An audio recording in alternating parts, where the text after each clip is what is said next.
إن الحمد لله نحمده ونستعينه من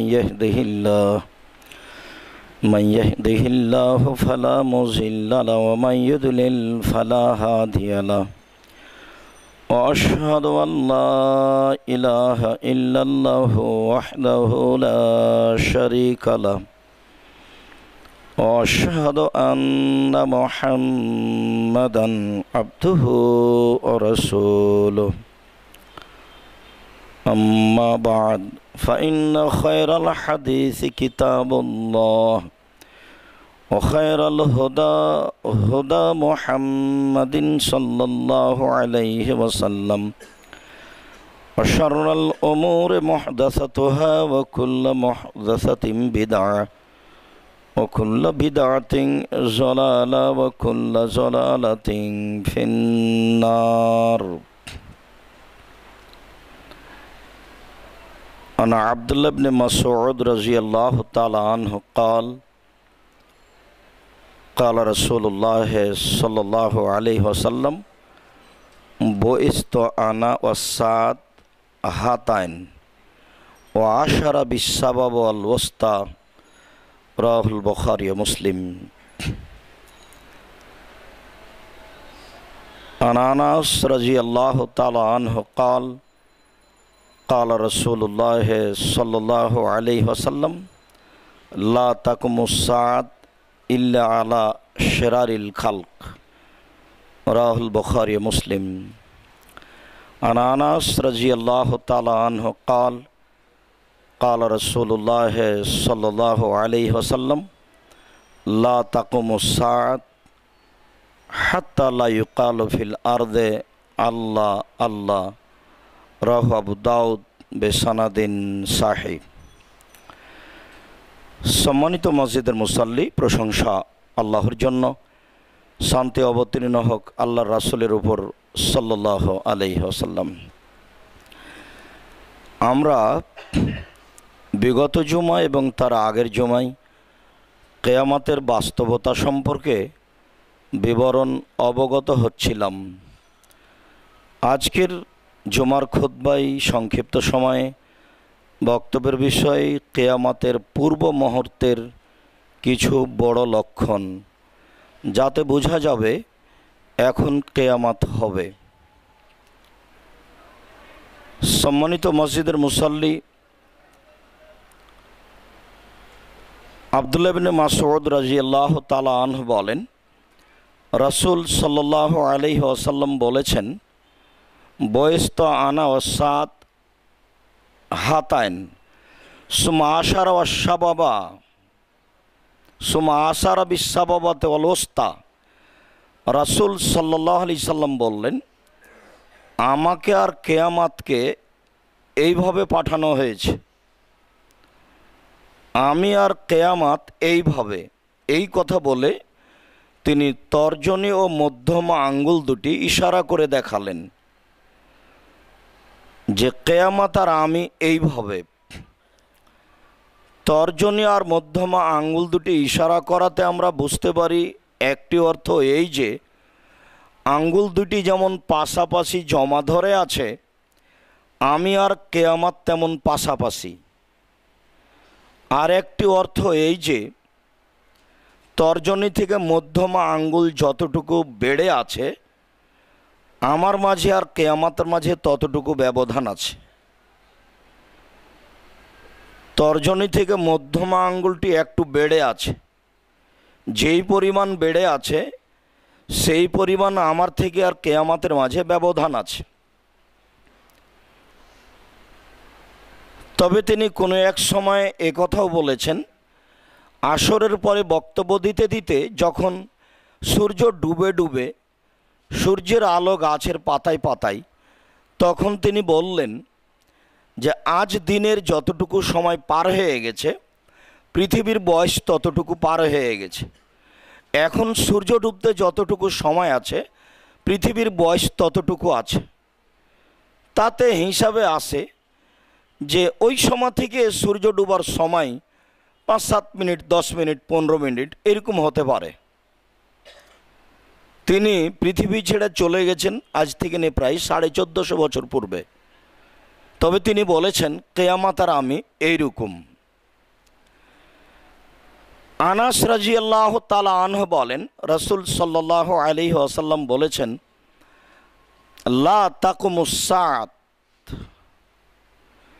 কিয়ামত সংগঠিত হবে না ইল্লা আলা শিরারিল খালকে, তবে যখন মানুষ সবাই হবে নিকৃষ্ট, কেউ যখন ভালো থাকবে না, তখন তাদের উপরে কিয়ামত হবে। এতে বোঝা যাচ্ছে যে ভালো মানুষের উপরে কিয়ামত হবে না। পরে আরেকটি হাদিসে স্পষ্ট বোঝা যায়, আনাস রাদিয়াল্লাহু তাআলা আনহু বলেন, রাসূল সাল্লাল্লাহু আলাইহি ওয়াসাল্লাম বলেছেন, লা তাকুমুস সাআত হাত্তা লা ইউকালা ফিল আরজে আল্লাহ আল্লাহ, অতদিন পর্যন্ত কিয়ামত হবে না যতদিন পর্যন্ত কোনো একজন মানুষ, পৃথিবীতে কোনো একজন মানুষ আল্লাহ বলে ডাকে, আল্লাহ আল্লাহ বলে ডাকে। অতদিন পর্যন্ত কিয়ামত হবে না যতদিন পর্যন্ত পৃথিবীতে একজন মানুষ আল্লাহকে আল্লাহ আল্লাহ বলে ডাকে। সম্মানিত মসজিদের মুসাল্লি, এই হাদিসের আলোচনার সাথে আপনাদের আকীদাগত আরেকটি জরুরি কথা রয়েছে। তা মনে রাখা ভালো হবে যে আল্লাহ আল্লাহ নামে আল্লাহকে ডাকার কোনো শব্দ বা বাক্য পৃথিবীতে নেই। এই হাদিসটাই যখন বাইহাকিতে এসেছে, তখন বর্ণনাকারী বলছেন যে রাসূল সাল্লাল্লাহু আলাইহি ওয়াসাল্লাম বলেছেন, অতদিন পর্যন্ত কিয়ামত হবে না যতদিন পর্যন্ত একজন মানুষ পৃথিবীর উপরে লা ইলাহা ইল্লাল্লাহ বলার মতো আছে। তাহলে বোঝা যাচ্ছে যে আল্লাহ শব্দ কিছু নয়, আল্লাহ শব্দ ডাকার জন্য, জিকিরের জন্য কিছু নয়। জিকির হচ্ছে লা ইলাহা ইল্লাল্লাহ, আল্লাহ আল্লাহ এই নামে জিকির নাজায়েজ, হারাম, বিদাত, কাবিরা গুনাহ। ঠিক তেমনি ইল্লাল্লাহ ইল্লাল্লাহ ইল্লাল্লাহ এই জিকিরও নাজায়েজ, হারাম, বিদাত, কাবিরা গুনাহ। ঠিক অনুরূপী আল্লাহ আল্লাহ হু হু এরকম কোনো জিকির পৃথিবীতে নাই। এই হাদিসটি এই বর্ণনায় এসেছে আবু দাউদে যে পৃথিবীর উপরে আল্লাহ আল্লাহ বলার মতো যখন কোনো ব্যক্তি আছে তখন কিয়ামত হবে না। এই হাদিসটি যখন আবার বাইহাকিতে এসেছে তখন বলা হচ্ছে যে পৃথিবীতে একজন মানুষ যদি বলার থাকে লা ইলাহা ইল্লাল্লাহ, তখন কিয়ামত হবে না। তাহলে বোঝা যাচ্ছে যে বর্ণনার তফাতে এতটুকু হয়েছে, মূলত লা ইলাহা ইল্লাল্লাহ। কেন? রাসূল সাল্লাল্লাহু আলাইহি সাল্লাম অন্য জায়গাতে বলেছেন, আফজালু যিকরি লা ইলাহা ইল্লাল্লাহ, পৃথিবীতে সবচেয়ে উত্তম জিকির হচ্ছে লা ইলাহা ইল্লাল্লাহ। ওয়া আফজালু দুআয়ে আলহামদুলিল্লাহ, আর সবচেয়ে উত্তম দোয়া হলো আলহামদুলিল্লাহ। এই জন্যই মানুষে যখন কেউ জিজ্ঞাসা করে কেমন আছেন, তখন বলতে হবে আলহামদুলিল্লাহ। যদি বলেন আল্লাহ যে হালে রাখে, এই কথাটা ঠিক হয়নি। আচ্ছা, আলহামদুলিল্লাহ আর আল্লাহ যে হালে রাখে, এই দুটাকে সমান করেন তো দেখি। আবার কেউ বলে যে কেমন আছেন, তখন বলে আপনাদের দোয়া। আচ্ছা, আপনাদের দোয়া এইটাকে এক পাল্লায় দেন আর আলহামদুলিল্লাহকে এক পাল্লায় দেন, এই দুটা সমান করেন তো দেখি। ঠিক এটা ওই রকমই হয়ে গেছে, যেমন মানুষ মোবাইল কথা শেষে বলে আল্লাহ আপনাকে ভালো রাখুক। এই কথাটা যেমন আল্লাহ আপনাকে ভালো রাখুক, ও কি আল্লাহ ভালো থাকেন, ও কি আল্লাহ যে ভালো থাকবে? বলতে হবে আল্লাহ আপনাকে ভালো রাখুক। মনে রাখা ভালো হবে এই কথাটাই আবু হুরায়রা রাদিয়াল্লাহু তাআলা আনহু বলেন, রাসূল সাল্লাল্লাহু আলাইহি সাল্লাম বলেছেন, লাক্কানু মাউতাকুম লা ইলাহা ইল্লাল্লাহ, তোমাদের মুমূর্ষ ব্যক্তিকে মরে মরে জান যায় যায়, মরে মরে জান যায় যায়, এরকম সময়ে মানুষটাকে বলতে বলো, পাশে বলো লা ইলাহা ইল্লাল্লাহ। আমি আপনাকে বোঝানোর চেষ্টা করছি যে আল্লাহ আল্লাহ বলার অর্থ আল্লাহ আল্লাহ নয়, আল্লাহ আল্লাহ বলার অর্থ লা ইলাহা ইল্লাল্লাহ। কেননা এই বর্ণনাটাই যখন বাইহাকিতে এসেছে তখন এইভাবেই এসেছে এবং এই মর্মেই হাদিসগুলি দেখা যাচ্ছে যে লা ইলাহা ইল্লাল্লাহ। তাই তো রাসূল সাল্লাল্লাহু আলাইহি সাল্লাম বলেছেন সবচেয়ে উত্তম দোয়া হলো লা ইলাহা ইল্লাল্লাহ। তাই তো রাসূল সাল্লাল্লাহু আলাইহি সাল্লাম বলেছেন তোমাদের মুমূর্ষ ব্যক্তিকে স্মরণ করাও লা ইলাহা ইল্লাল্লাহ। লা ইলাহা ইল্লাল্লাহ এই কালেমার নাম কালেমা তাইয়্যিবা। যখন একজনের সাক্ষী থাকে শুধুমাত্র আল্লাহ, তখন মানুষে বলে সেই কালেমার নাম কালেমা তাইয়্যিবা। আল্লাহর নবী বলেননি, বিদ্বানেরা বলেন সেই কালেমার নাম কালেমা তাইয়্যিবা।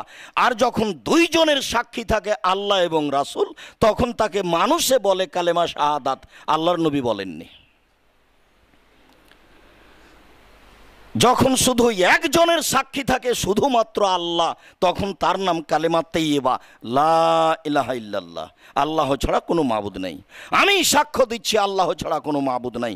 আর যখন উভয়েরই সাক্ষী থাকে আল্লাহ এবং রাসূল, তখন সেই কালেমার নাম কালেমা শাহাদাত মানুষে বলে। রাসূল সাল্লাল্লাহু আলাইহি সাল্লাম এভাবে কিছু বলেননি। কালেমা শাহাদাতের রূপ তিনটে। একটা হলো লা ইলাহা ইল্লাল্লাহ মুহাম্মদ রাসূলুল্লাহ, এই হাদিসের সূত্র জয়ীফ। আর একটা হলো লা ইলাহা ইল্লাল্লাহ ওয়া আন্না মুহাম্মদ রাসূলুল্লাহ, এই হাদিসের সূত্র ঠিক। আর একটা হচ্ছে আশহাদু আল্লা ইলাহা ইল্লাল্লাহ ওয়া আশহাদু আন্না মুহাম্মদ রাসূলুল্লাহ, হাদিস গ্রন্থে সবটাতেই আছে।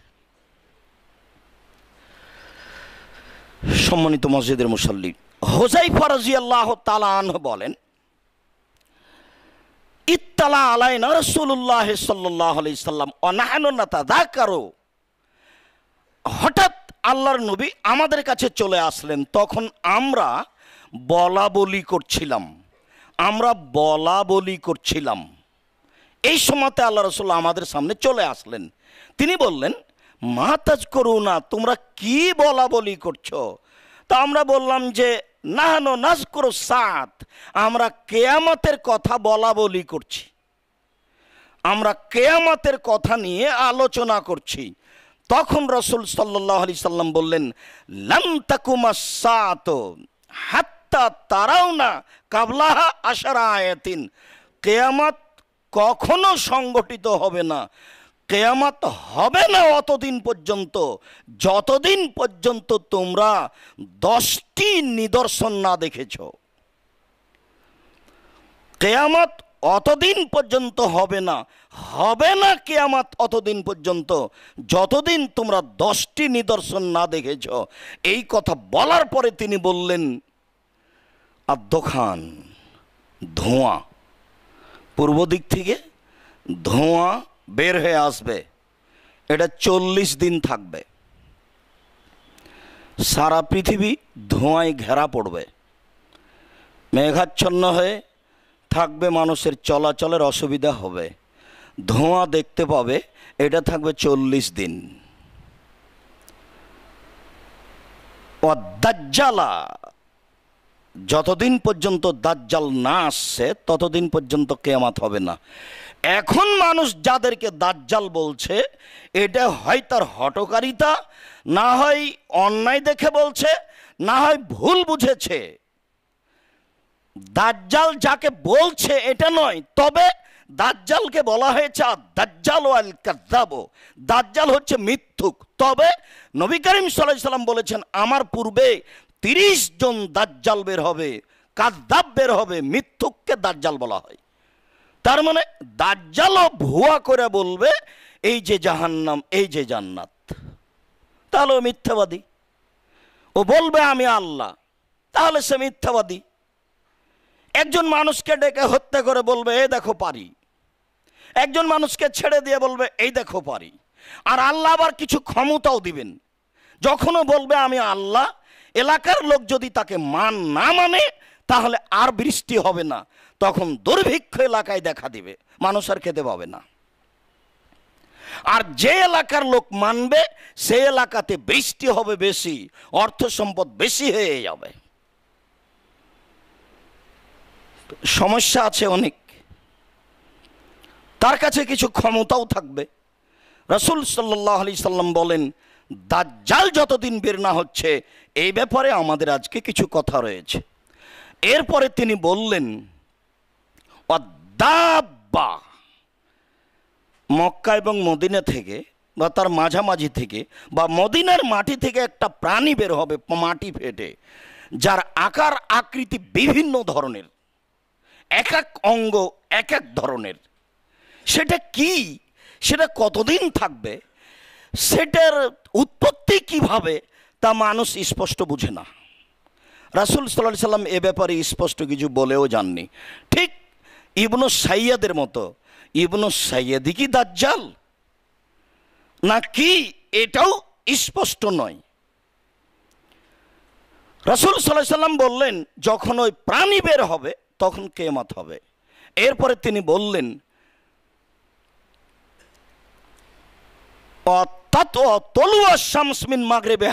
যতদিন পর্যন্ত সূর্য পশ্চিম দিক থেকে না উঠছে ততদিন পর্যন্ত কিয়ামত হবে না। যেদিন সূর্য পশ্চিম দিক থেকে উঠবে সেই দিন কিয়ামত হবে বলে প্রমাণ হয়ে গেছে, এখনই হবে।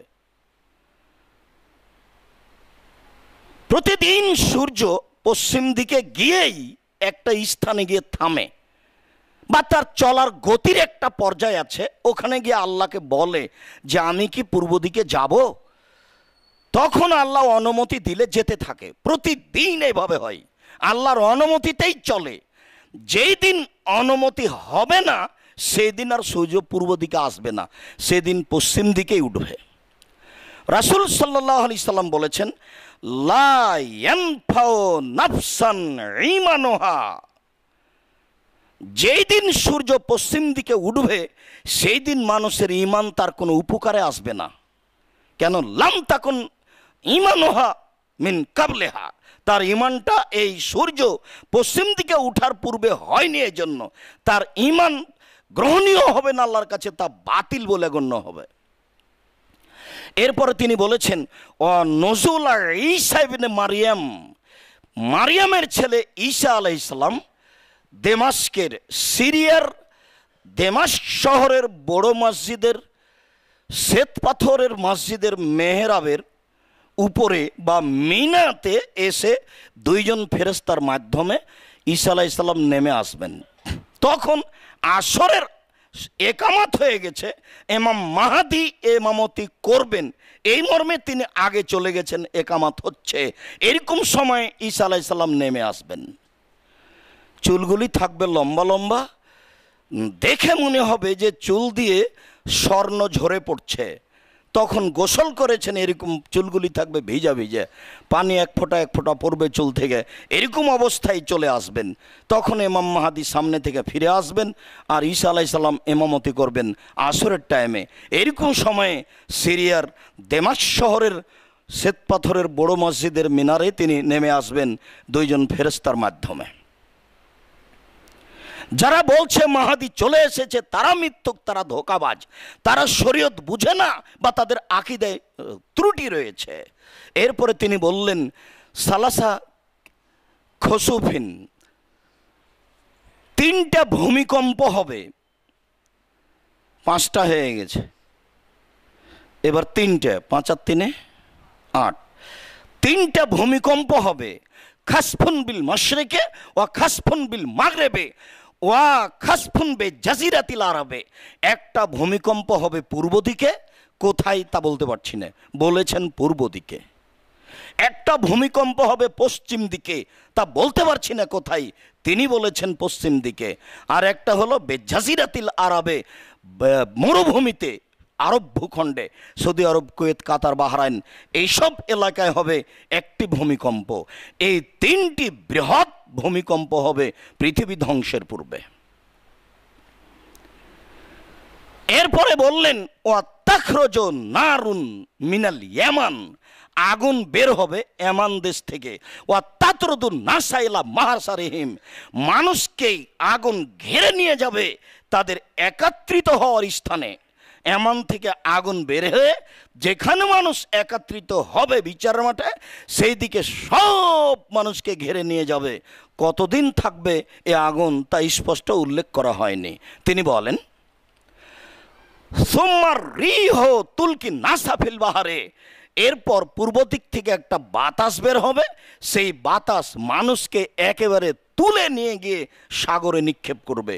কতজন মানুষকে সাগরে নিক্ষেপ করবে তা রাসূল সাল্লাল্লাহু আলাইহি ওয়াসাল্লাম বলেননি। তিনি বলেছেন মানুষকে এই বাতাস তুলে নিয়ে গিয়ে সাগরে নিক্ষেপ করবে।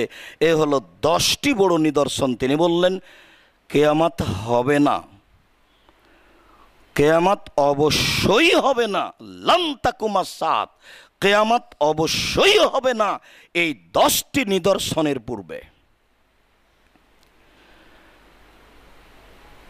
সম্মানিত মসজিদের মুসাল্লি, আমরা এই 10টির মধ্যে আজকের আলোচনায় দাজ্জাল সম্পর্কে বিস্তারিতভাবে কিছু বলার চেষ্টা করব ইনশাআল্লাহ। ফাতেমা বিনতে কায়েস রাদিয়াল্লাহু তাআলা আনহা বলেন, তামিম দারি বলল, ফাইদা আনা বে ইমরাতিন তাজুররু শারাহা, আমি তামিম দারি বলছি, হঠাৎ দেখি একজন মহিলা। এই বিষয়টি পরের হাদিসে আরো বিস্তারিত আসছে। হঠাৎ দেখি একজন মহিলা, তার খুব লম্বা লম্বা চুল, মাটি হেঁচড়ে যাচ্ছে চুল, সে চুলগুলিকে চিরুনি দিয়ে রেডি করছে, ঠিক করছে। আমি বললাম মানান্তি তুমি কে?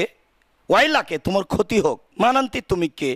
তখনও বলল আনাল জাসাসা, আমি হচ্ছি সিআইডি, আমি কথা বহন করি। ইদহাব এলা যালিকাল কাসরে ফিহি রাজুলুন, ওই যে একটা ঘর, তুমি ওই ঘরে যাও, সেখানে একজন মানুষ আছে। আমি গেলাম, ফায়দা রাজুলুন ইয়াজুররু শারাহু, দেখি একটা মানুষ, সে তার শরীরে লম্বা লম্বা চুল, মাথায় লম্বা লম্বা চুল, সেও চুলগুলিকে চিরুনি দিয়ে রেডি করছে। দেখি ইয়ানজু বাইনা সামাই ওয়াল মুসাল্লালুন ওয়া মুসালসালুন বিল আগলালে, তাকে একবারে শিকল দিয়ে খুব মজবুত করে শক্ত করে বাঁধা আছে। তাকে শিকল দিয়ে, লোহার জিজির দিয়ে শক্ত করে বাঁধা আছে। ইয়ানজু বাইনা সামাই ওয়াল আরজ, লাফ দিয়ে আকাশে উঠে যাচ্ছে, আবার নিচে পড়ছে, লাফ দিয়ে আকাশে উঠে যাচ্ছে, আবার নিচে পড়ছে। আমি বললাম মানান্তা তুমি কে? তখনও বলল আনা দাজ্জাল, আমি হচ্ছি দাজ্জাল। আনাস রাদিয়াল্লাহু তাআলা আনহু বলেন, রাসূল সাল্লাল্লাহু আলাইহি ওয়াসাল্লাম বলেছেন, মা মিন নবীন ইল্লা আনজারা কওমাহু আল কাযাবা আল আওয়ারা আদ দাজ্জালা, সকল নবী তার নিজ নিজ সম্প্রদায়কে মিথ্যুক, কানা, দাজ্জালের ব্যাপারে সতর্ক করেছেন। নূহ আলাইহিস সালাম তার সম্প্রদায়কে দাজ্জালের ব্যাপারে সতর্ক করেছেন। ইব্রাহিম আলাইহিস সালাম তার সম্প্রদায়কে দাজ্জালের ব্যাপারে সতর্ক করেছেন। মুসা, ঈসা আলাইহিস সালাম, সুলাইমান, দাউদ আলাইহিস সালাম, মুহাম্মদ সাল্লাল্লাহু আলাইহি সাল্লাম, পৃথিবীর সকল নবী তার স্ব উম্মতকে দাজ্জালের ব্যাপারে সতর্ক করেছেন। তিনি বলেছেন যে হুয়াল কাদ্দাবল আওয়ার ওয়া বাইনা কাতিফাইহি কাফারা, ও হচ্ছে দাজ্জাল ও মিথ্যুক, ওর দুই চোখের মাঝে সামনে লেখা আছে কাফারা। আবু সাঈদ খুদরি রাদিয়াল্লাহু তাআলা আনহু বলেন, রাসূল সাল্লাল্লাহু আলাইহি সাল্লাম বললেন, ইন্নী হাদ্দাসতুকুম আনিল মাসিহিদ দাজ্জালে, আমি তোমাদেরকে দাজ্জাল সম্পর্কে বলতেই আছি, আমি তোমাদেরকে দাজ্জাল সম্পর্কে বলতেই আছি। হাত্তা খাশিতু ইন্নাকুম লা তাকিলুন, এরপরে আমার আশঙ্কা হচ্ছে যে তোমরা বুঝতে পারছো না, তোমরা স্পষ্ট হতে পারছো না দাজ্জাল কে কেমন। আমি তোমাদের এত বলছি, তবুও মনে হচ্ছে যে তোমরা স্পষ্ট হতে পারছো না দাজ্জাল কে এবং কেমন। শোনো, ইন্না দাজ্জালা, নিশ্চয় দাজ্জাল, কাসিরুন, সাইজে ছোট, আফহাজো, পায়ের নলা লম্বা, জাওয়াতুন, মাথায় লম্বা লম্বা কোঁকড়া কোঁকড়া চুল, আওয়ারো, কানা, দাজ্জাল হবে কানা, লাইসাত বে নাতিয়াতিন ওয়ালা হাজরা, তার একটা চক্ষু হবে কানা, তবে সেটা আঙ্গুরের মতো ফুলা থাকবে, খুব একটা বেশিও হবে না, খুব একটা কমও হবে না। দেখে মনে হবে না যে খুব বেশি উঠে আছে, দেখে মনে হবে না যে খুব ভিতরে ডেবে আছে, এরকম মনে হবে না। তবে কানা। আমি বলি ওয়াইন উলবিসা আলাইকুম, এর পরেও যদি তোমরা বুঝতে না পারো দাজ্জালকে, ইন রাব্বাকুম লাইসা বিআওয়ার, তবে মনে রেখো তোমাদের প্রতিপালক কানা নয়, এটুকু তো বুঝতে পারবা। আমি এত করে বুঝালাম তবু যদি না বুঝো, একথা বলছেন। আমার সন্দেহ হচ্ছে যে তোমরা দাজ্জালকে বুঝতে পারছো না। শোনো, দাজ্জাল হবে সাইজে ছোট, পায়ের নলা লম্বা, গোছা নলাটা লম্বা, মাথায় চুল হবে কোঁকড়া কোঁকড়া, চোখে হবে কানা। কানা চোখটা খুব বেশিও উঠেও থাকবে না, খুব ডেবেও থাকবে না। এর পরেও যদি বুঝতে না পারো যে দাজ্জাল কে, তাহলে মনে রেখো তোমাদের প্রতিপালক কানা নয়। এবার তো বুঝবে। অন্য এক লম্বা হাদিসে বলেছে, শোনো, ওয়াইন ইয়াখরুজু দাজ্জাল ওয়ানা ফিকুম, যদি দাজ্জাল বের হয় আর আমি যদি তোমাদের মাঝে থাকি, তাহলে দাজ্জালকে আমি ঠেকাবো। আর যদি দাজ্জাল বের না হয়, আমার উপস্থিতিতে যদি দাজ্জাল বের না হয়, তাহলে তোমরা দাজ্জালকে ঠেকাবা সূরা কাহাফের প্রথম 10 আয়াত পড়ে। দাজ্জাল যখন বের হবে, দুই দিকে বিপর্যয় সৃষ্টি হবে। মানুষ কেউ বলবে আমি আল্লাহ, তারপর ওর পিছনে পিছনে মানুষ যেতে থাকবে তাকে মেনে নিয়ে। মৌমাছির মূল মৌমাছি, রানী মৌমাছি যখন আগে আগে যায়, পিছনে পিছনে লক্ষ মৌমাছি যেমন যায়, তেমনিভাবে বহু মানুষ তার পিছে পিছে যাবে। যদি ও বের হয়, আমি যদি থাকি আমি ঠেকাবো। আর যদি আমি না থাকি, তোমাদের সামনে যদি বের হয়, তাহলে তোমরা সূরা কাহাফের প্রথম 10 আয়াত পড়িও, তাহলে তোমরা নিজেকে বাঁচাতে পারবে। এই কথা রাসূল সাল্লাল্লাহু আলাইহি ওয়াসাল্লাম বলেছেন। সূরা কাহাফের প্রথম 10 আয়াত জুমার দিন পড়লে তাকে দাজ্জালের ফিতনা থেকে বাঁচানো হবে। বিষয়টি বুঝার আল্লাহ আমাদের তৌফিক দান করুক। আল্লাহুম্মা আমিন। আল্লাহুম্মা সাল্লি আলাইহি ওয়া বারিক আলাইহি। আলহামদুলিল্লাহি ওয়াহদা ওয়াসসালাতু ওয়াসসালামু আলা মান লা নাবিয়্যা বাদা। ফাতেমা বিনতে কায়েস রাদিয়াল্লাহু তাআলা আনহা বলেন, সামিতু মুনাদিয়াস রাসূলুল্লাহ সাল্লাল্লাহু আলাইহি সাল্লাম ইনাদি, আমি একজন মহিলা ফাতেমা বিনতে কায়েস, আমি শুনলাম কে যেন চিৎকার করে যাচ্ছে, সালাত শুরু হতে যাচ্ছে, সালাত শুরু হতে যাচ্ছে, সালাত শুরু হতে যাচ্ছে। এই চিৎকার শুনে খারাজতুল মসজিদে, আমি মসজিদে গেলাম। ফাসাল্লাইতু মান নবী সাল্লাল্লাহু আলাইহি সাল্লাম, আমি রাসূলের সাথে সালাত আদায় করলাম। ফালাম্মা কাজা সালাতাহু, যখন তিনি তার সালাতকে শেষ করলেন, জালাসা আলা মিম্বারিহি ওয়া হুয়া ইয়াজহাক, তিনি তার কাঠের মিম্বারের উপরে উঠে বসলেন। তখন তিনি হাসছিলেন, দেখে হাসি মুখে তিনি কাঠের মিম্বারের উপরে উঠে বসলেন। উঠে বসে বলছেন, কুল্লু মুসাল্লি ইয়ালজামু মাকানাহু, এই মুসাল্লিরা শোনো, তোমরা নিজ নিজ জায়গায় বসে থাকো, কেউ দাঁড়াবে না, কেউ উঠবে না। রাসূল সাল্লাল্লাহু আলাইহি সাল্লাম কথা বললে সাহাবীগণকে বসতে বলতেন। আর আপনারা মসজিদে থেকে এলোমেলো থাকার চেষ্টা করেন, গল্প তো আছেই। অতক্ষণ পর্যন্ত ফেরেশতারা বলেন, আল্লাহুম্মা সাল্লি আলাইহি, আল্লাহ ওর উপরে দয়া করো, আল্লাহুম্মা গফির লাহু, আল্লাহ তুমি ওকে ক্ষমা করো, আল্লাহুম্মা রহমহু, আল্লাহ তুমি তার প্রতি রহমত নাজিল করো। এই 3টা বাক্য অতক্ষণ পর্যন্ত ফেরেশতা আপনার পক্ষে বলতে থাকে, মালাম ইউজি ওয়ালা ইহুদেস, যতক্ষণ পর্যন্ত কাউকে কষ্ট দেয়নি আর যতক্ষণ পর্যন্ত তার ওযু নষ্ট হয়নি। এই 2টা জিনিস যতক্ষণ পর্যন্ত হচ্ছে না, ততক্ষণ পর্যন্ত আপনার পক্ষে ফেরেশতা কথা বলতে থাকে, দোয়া করতে থাকে। বুখারী মুসলিম। মসজিদে ঢুকে কত কাকে কষ্ট দেওয়া লাগছে, কত কার কাঁধের উপর দিয়ে ডিঙ্গে চলে আসা হচ্ছে, আর সালামের সাথে সাথে একজন আরেকজনের গায়ে লাফ দিয়ে আবার চলে যাচ্ছে। কেউ হিসাব নিকেশ করতে পারে না যে এটা মসজিদ। আসলে ইমানেরও ঘাটতি, ইমানও তো শক্ত হতে হবে, ইমান 100% হতে হবে। ইমান 100%। তাকে একটু 1 মিনিট, ইমান 100% কি জিনিস? একটু মোহাম্মদ সাল্লাল্লাহু আলাইহি সাল্লামের কথা ছড়ালো সন্ধ্যার সময় সকালে, যে মোহাম্মদ সাল্লাল্লাহু আলাইহি সাল্লাম মক্কা থেকে গেছিলেন আজকে বাইতুল মুকাদ্দাস, তারপরে 7 আকাশের উপরে গিয়ে আল্লাহর সাথে কথা বলে এসেছেন। তখন গ্রামের কেউ কেউ বলল যে এটা কি হতে পারে? কেউ কেউ বল দূর, ও তো রাতে কথা বানাই সকালে বলে, ও তো ধোকাবাজ মিথ্যুক। তারা আরো বেশি বলতে পারলো।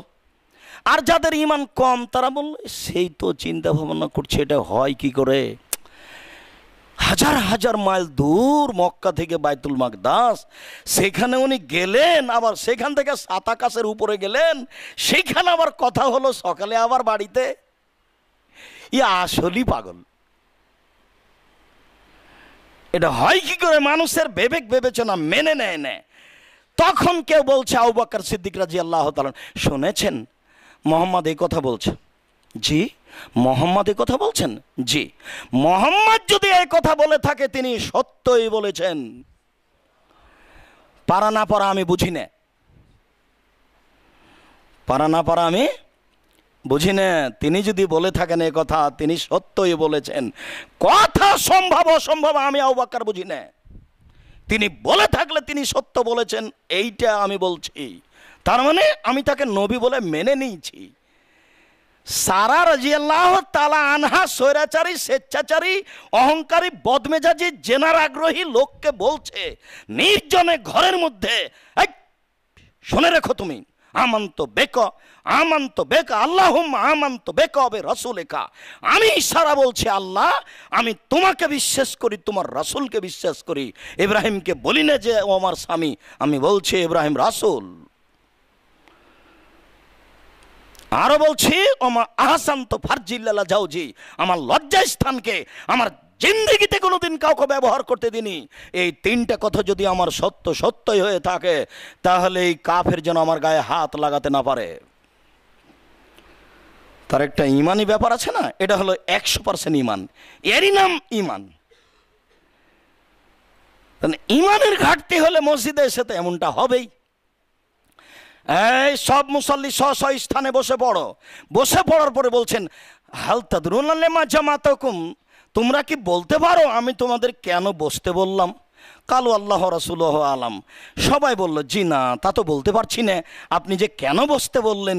তখন রাসূল সাল্লাল্লাহু আলাইহি ওয়াসাল্লাম বলছেন মা জামাতুকুম লিরাকবাতিন ওয়া লিরহাবাতিন, আমি তোমাদেরকে কোনো জিনিসের প্রতি আগ্রহী করব, জান্নাতের সুসংবাদ দিব আর জাহান্নামের ভয় দেখাবো, এই জন্য আমি তোমাদের বসতে বলিনি।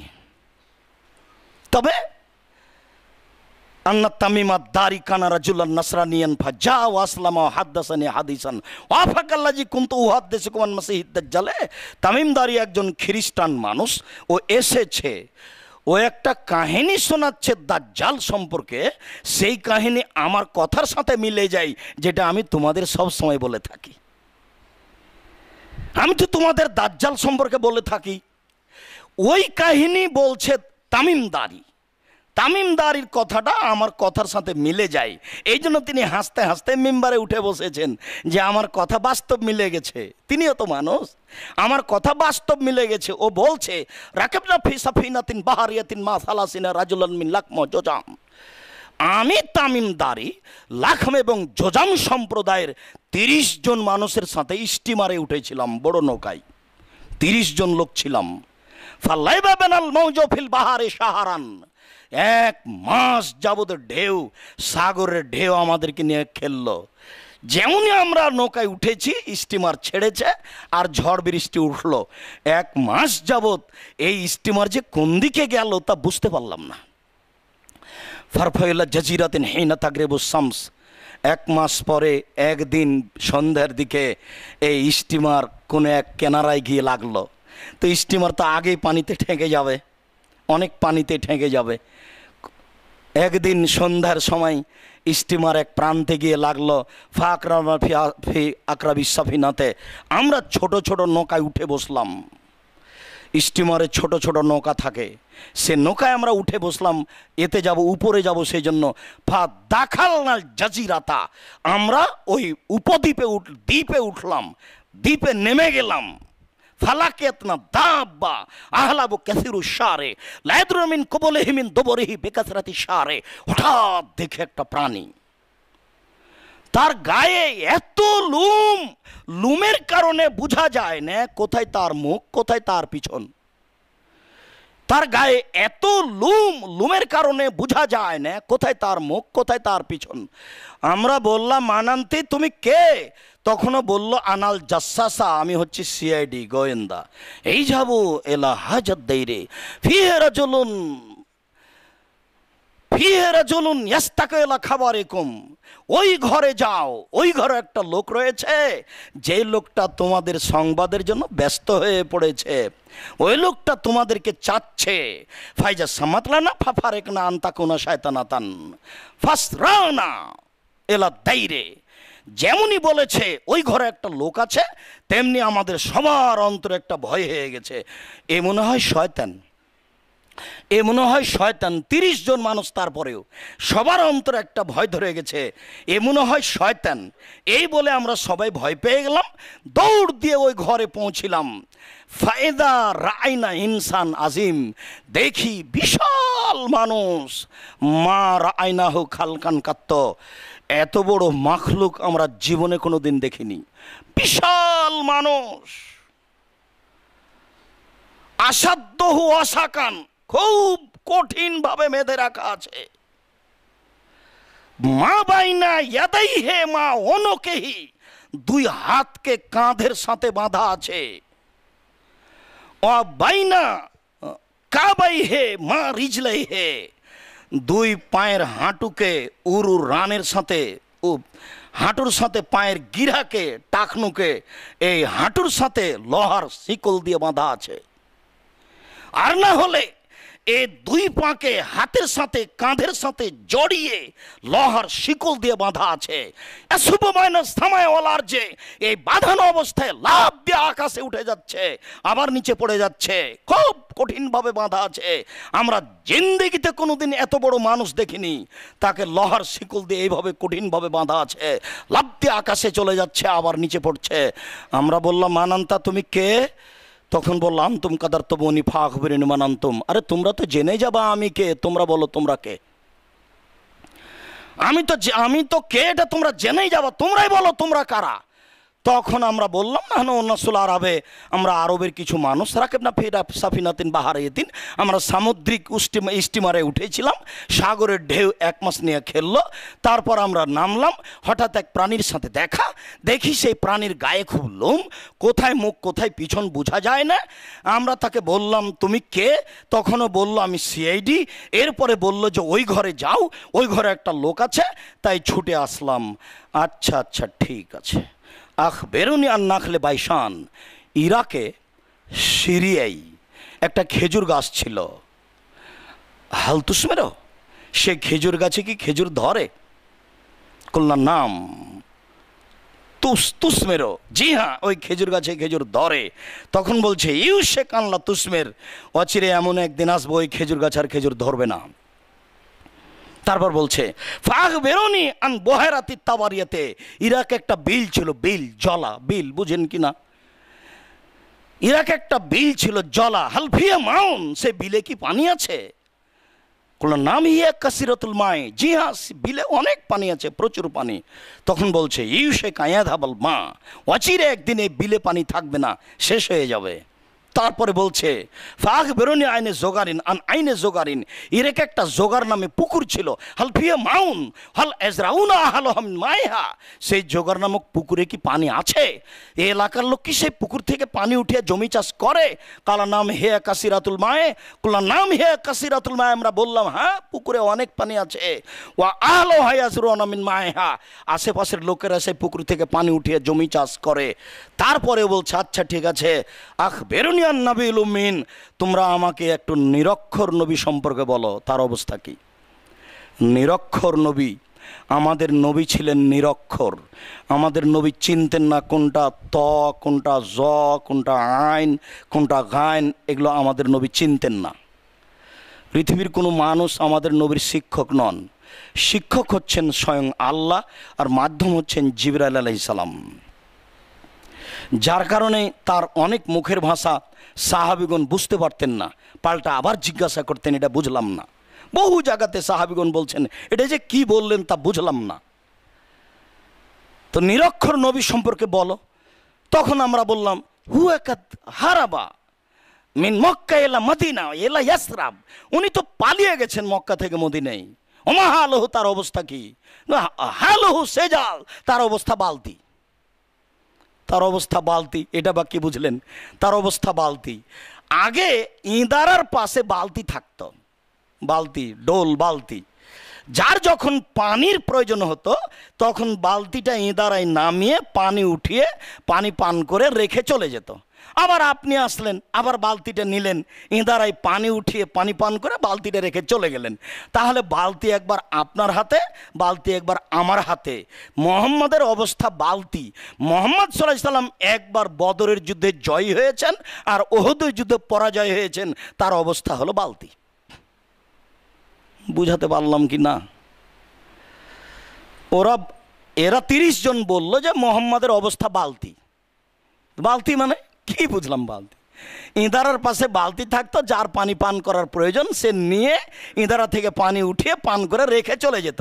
তো বালতিটা একবার আপনি নিলেন, একবার আমি নিলাম, তাহলে বালতি একবার আপনার হাতে, বালতি একবার আমার হাতে। তো এইরকম হলো মোহাম্মদের অবস্থা। মোহাম্মদের একবার জয় হয়েছে, একবার পরাজয় হয়েছে, তার অবস্থা বালতি। তখন বলছে, আলা ইন্নাহু খায়রুন লাহুম আইতিয়হ, মনে রেখো, সাবধান, তাদের উচিত সারা পৃথিবীর জন্য কল্যাণকর তাকে মেনে নেওয়া। মনে রেখো, সারা পৃথিবীর জন্য উচিত তাদের জন্য কল্যাণকর তাকে মেনে নেওয়া। আন্নি উহুবেরকম, আমি এখন বলি আমি কে? আন্নি আনা দাজ্জাল, আমি হচ্ছি দাজ্জাল। ফাইজানলি, আমাকে একদিন এখান থেকে বের হতে বলা হবে। ফাখরজ, আমি বের হব। ফা উসির এলাল আরজে, আমি সারা পৃথিবী চলবো। লা আদু কারিয়াতান ইল্লা আসিরুহা ইল্লা হাবাত্তুহা, পৃথিবীতে এমন কোনো গ্রাম নাই যেখানে আমি দাজ্জাল যেতে পারবো না। ইল্লা মক্কা ওয়াল মদিনা, তবে মক্কা এবং মদিনায় প্রবেশ করতে পারবো না। ফি কুল্লে নাকবিন মালাকুন ইয়াসুদ্দুনি ইয়াহরসুনা, মক্কা এবং মদিনায় 12টা করে গেট আছে, প্রত্যেকটা গেটে ফেরেশতা দাঁড়িয়ে আছেন। মাহু সাইফুন সালতান, প্রত্যেকের হাতে খোলা তরবারি আছে। যতবার আমি চেষ্টা করব ঢুকতে, ততবার আমাকে ঠেকানো হবে। আমি সেই মক্কা এবং মদিনায় প্রবেশ করতে পারবো না। সারা পৃথিবী আমি চলে নেব 40 দিনে। 40 দিনে এমন কোনো গ্রাম থাকবে না যেখানে আমি যেতে পারবো না। তবে মক্কা এবং মদিনায়, মক্কা এবং মদিনায় আমি ঢুকতে পারবো না। মক্কা এবং মদিনার 12টা করে গেট আছে, প্রত্যেকটা গেটে ফেরেশতা আছেন, তারা খোলা তরবারি হাতে করে আছেন। এই পর্যন্ত বলতেই অফি এদেহি মিক্সারাতন, তার হাতে একটা লাঠি ছিল, লাঠি দিয়ে তার ওই এটাতে লোহার মেম্বারটাতে এভাবে মারতে লাগলেন, হাজিহি তাইবা, হাজিহি তাইবা, হাজিহি তাইবা, এটাই মদিনা, এটাই মদিনা, এটাই মদিনা। আলা ইন্নাহু মিনাশ শাম, আলা ইন্নাহু মিনাল ইয়ামান, আলা ইন্নাহু মিন মাশরিক। সাবধান, মনে রেখো, দাজ্জাল সিরিয়ায়, দাজ্জাল এমানে না, দাজ্জাল পূর্ব দিকে। নেন, কি হলো এবার? হাদিস মুসলিম শেষের অংশে আপনার সাথে আমার জরুরি কয়েকটি কথা। তার দাজ্জাল যেটা শেষ কথা বলল, সেই কথাটা আজকে ভোলা যাবে না, সেই কথাটা মনে রাখতে হবে। দাজ্জাল বলছে পৃথিবীবাসীর জন্য ভালো, পৃথিবীবাসীর উচিত তাকে মেনে নেওয়া, নিরক্ষর নবীকে মেনে নেওয়া। দাজ্জাল বলছে নবীকে মেনে নিতে হবে, আর আপনি বলছেন আমি ইমাম মেনে চলি। বলেন, আপনি বলছেন আমি পীর মেনে চলি। আপনার তো আত্মীয় স্বজন আছে, দয়া করে একটু আত্মীয় স্বজনকে বলবেন, দেখেন দুনিয়াতে যে কয়েকদিন বাঁচবেন এভাবে বোকামি করে বাঁচার চেষ্টা করিয়েন না। দাজ্জাল বলছে আলা সাবধান, খায়রুন লাহুম, তাদের জন্য কল্যাণকর, তাদের জন্য উচিত, তাদের জন্য জরুরি আইয়ুতিহু, মুহাম্মদকে মেনে নিবে, তাকে মেনে নিবে, এ কথা দাজ্জাল বলে। আর আপনি বলছেন আমি পীর মেনে চলি। যার পীর নাই তার পীর হলো শয়তান। আল্লাহ আপনার প্রতি দয়া করুক, আল্লাহুম্মা আমিন। আপনার বিবেক আছে, আপনি মানুষের কথাকে প্রাধান্য দিলেন কি করে? আর আপনি এই মসজিদের মুসল্লি হয়ে এমনটা করেন কি করে যে এক গিলাস পানি পান করলে 5টা বিধান লাগে? এক গিলাস পানি পান করতে যদি 5টা বিধান লাগে, তাহলে বিবাহটা একজন লোকের কথাতে হয় কি করে? আপনাকে আমি বলিনি কাজী সাহেবের খাতা চলবে না, ওটা ড্রেনে পেশাবখানায় ফেলে দিতে হবে। কাজী সাহেবের খাতাতে 4টা সাক্ষী আছে, আল্লাহ নবী বলেছেন 2জন সাক্ষী লাগবে। যে আপনার যেখানে হাত লাগাবো সেখানে মিথ্যা প্রমাণ হবে। আপনি বেহেশতি জেওয়ার দিয়ে চলেন, আপনি মুকসিদুল মুমিন দিয়ে চলেন। আপনি জানেন না মুকসিদুল মুমিনের কথা কত আপনাকে বললাম, বেহেশতি জেওয়ারের কথা কত আপনাকে বললাম। বইয়ে লেখা আছে স্বামী যদি হারিয়ে যায় অপেক্ষা করতে হবে 90 বছর। আচ্ছা, মহিলার 90 বছর পরে কি করবে এখন? এটা কি হলো এটা? তারপরে বলছে বইয়ে লেখা আছে মুকসিদুল মুমিনিন হেডলাইনে লেখা আছে অবিবাহিত ছেলে মেয়ের পড়া নিষেধ। যে দেখে সেই পড়তে চাই, যেই দেখে সে পড়তে চাই। এ আবার কি? অবিবাহিত ছেলে মেয়ের পড়া নিষেধ মানে এটা আবার কি? এখন শুরু করেছেন লিখতে, ভরা পেটে স্ত্রী মিলন হলে ছেলে কানা হয়, সফরের পূর্বে স্ত্রী মিলন হলে ছেলে টেরা হয়, চন্দ্রগ্রহণে স্ত্রী মিলন হলে ছেলে ভ্যাংচা হয়, সূর্যগ্রহণের সময় স্ত্রী মিলন হলে ছেলে খোড়া হয়। একটা কথাও সত্য নয়, গোটা আলোচনাটাই মিথ্যে এবং আল্লাহর আয়াতের বিরুদ্ধে। আল্লাহ তাআলা বলছেন নিসা উকুম হারসুল্লাকুম ফাতু হাসাকুম আন্না শাইতুম, তোমাদের স্ত্রী তোমাদের ক্ষেত তোমাদের জমি, তোমাদের স্ত্রী তোমাদের ক্ষেত তোমাদের জমি, তোমরা তোমাদের স্ত্রীর নিকট আসে তোমাদের ইচ্ছা মতো, সকালেই কি বিকালেই কি দুপুরেই কি, চন্দ্রগ্রহণে কি সূর্যগ্রহণে কি, ভরা পেটে কি খালি পেটে কি, সফরের পূর্বে কি, সেটা তোমাদের ব্যাপার। আল্লাহ এই কথা বলেন আর লেখক এই কথা বলেন, এসব নেই। দাজ্জাল বলে এই কথা, তাকে মেনে নিতে হবে। এইটুকুর সাথে আপনার সাথে আমার খুব জরুরি কথা, দাজ্জাল বলে তাকে মেনে নিতে হবে। জিন্দেগিতে কোনোদিন কোনো মানুষকে সামনে রাখবেন না। মানুষ শ্রদ্ধার যোগ্য হতে পারে, অনুসরণের যোগ্য হতে পারে না। অনুসরণের যোগ্য মাত্র একজন, যার নাম মুহাম্মদ সাল্লাল্লাহু আলাইহি সাল্লাম। মানুষ শ্রদ্ধার যোগ্য হতে পারে, যাকে বড় আলেম মনে করেছেন, সম্মান করে দাওয়াত দিয়ে খাওয়াবেন, সেটা ভিন্ন কথা। পরের কথাটি, সম্মানিত মসজিদের মুসল্লি, দাজ্জাল কোথায় আছে, কিভাবে বের হবে, তা রাসূল সাল্লাল্লাহু আলাইহি সাল্লাম ঠিকভাবে বললেন না। রাসূল সাল্লাল্লাহু আলাইহি সাল্লাম বললেন ও সিরিয়ায় আছে, ও ইরাকে আছে, ও ইয়ামানে আছে। না না, ও বের হবে পূর্ব দিক থেকে, অথচ বাঁধা আছে। আর এইভাবে লাফাচ্ছে, মানুষ তাকে খুঁজে পায় না। আল্লাহর কর্ম, আল্লাহর কাজ মানুষের নাগালের বাইরে। সম্মানিত মসজিদের মুসল্লি, অনেক সময় বলেছি, একজন মানুষকে অন্যায়ভাবে হত্যা করা সারা পৃথিবীর মানুষকে হত্যা করার শামিল। সারা পৃথিবীর মানুষকে হত্যা করলে যা হবে পাপ, একজন মানুষকে হত্যা করলে পাপ তাই হবে, এ কথা আল্লাহ বলেছেন। মানুষটি হিন্দুও হতে পারে, মানুষটি ইহুদিও হতে পারে, মানুষটি খ্রিস্টানও হতে পারে। যে কোনো মানুষ পৃথিবীতে মান সম্মানে বেঁচে থাকার অধিকার রাখে, এ কথা আল্লাহ বলেছেন। আপনি তাকে হত্যা করতে পাবেন না, সে ইহুদি হোক, সে খ্রিস্টান হোক, সে যে হোক না কেন। মান কাতালা নাফসান বেগাইরে নাফসিন, কোনো মানুষ যদি কোনো মানুষকে অন্যায়ভাবে হত্যা করে, নাফস মানে মানুষ, সে যেই হোক না কেন, হিন্দু হোক, বৌদ্ধ হোক, খ্রিস্টান হোক, সে যেই হোক না কেন, তাকে কেউ যদি মারে, একজন হিন্দু মানুষকে কেউ যদি অন্যায় মারে, একজন ইহুদি মানুষকে কেউ যদি অন্যায় মারে, সে যেন সারা পৃথিবীর মানুষকে অন্যায়ভাবে হত্যা করলো, এ কথা আল্লাহ বলেন। অতএব পৃথিবীর যে কোনো মানুষ তার নিজ সম্মানে পৃথিবীতে বেঁচে থাকার পূর্ণ অধিকার রাখে। রাতের অন্ধকারে জঙ্গি তৎপরতায় মানুষকে মারা হবে, এটা একেবারেই হারাম, টোটালি হারাম, সম্পূর্ণরূপে হারাম। এটা হচ্ছে ইহুদিদের পরিকল্পনা। এই নীতির তীব্র বিরোধিতা করতে হবে প্রত্যেকটা মানুষকে, সপরিবারকে, যেটা আমরা দিন রাত বলে আসছি। সাথে সাথে এই যে আপনার মায়ানমারের এই রোহিঙ্গাদেরকে এইভাবে হত্যা করা হবে, যার ছবি দেনান দিন হাতে হাতে মানুষ দেখতে পাচ্ছে, সারা পৃথিবীর মানুষ দেখতে পাচ্ছে। এই ইহুদি খ্রিস্টান কত বড় শয়তান, কত বড় হারামখোর, কত বড় ধোঁকাবাজ, কত বড় হারামজাদা, এরা সারা পৃথিবীকে আবাদ করে। একটা মানুষ যদি তার দেশে মারা যায়, তাহলে তার বিচার বসায় শয়তান, আজাজিল, হারামখোর, হারামজাদা দেখতে পায় না যে এইভাবে মানুষকে অন্যায়ভাবে হত্যা করা হচ্ছে। সে কি মানুষ নয়? সে তো মানুষ।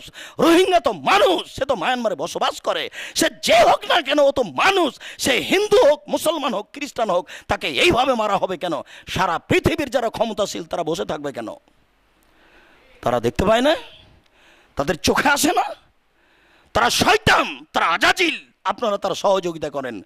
মনে রাখবেন, দেহে এক ফোঁটা শ্বাস থাকাকালীন এরকম শয়তান আজাজিলের দেশেও বসবাস করতে চায় না, তার অধীনে কোনো কাজ করতে চায় না, তার কোনো জিনিস গ্রহণ করতে চায় না।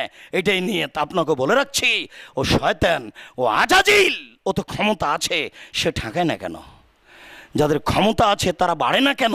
মানুষের শরীর থেকে এইভাবে চামড়া তুলে নেওয়া হবে, মানুষকে এইভাবে তরবারিতে হত্যা করা হবে, মানুষকে এইভাবে গুলি করা হবে দিন রাত, এটা হতে পারে? এটা ইসলাম কোনোদিন মেনে নিতে পারে?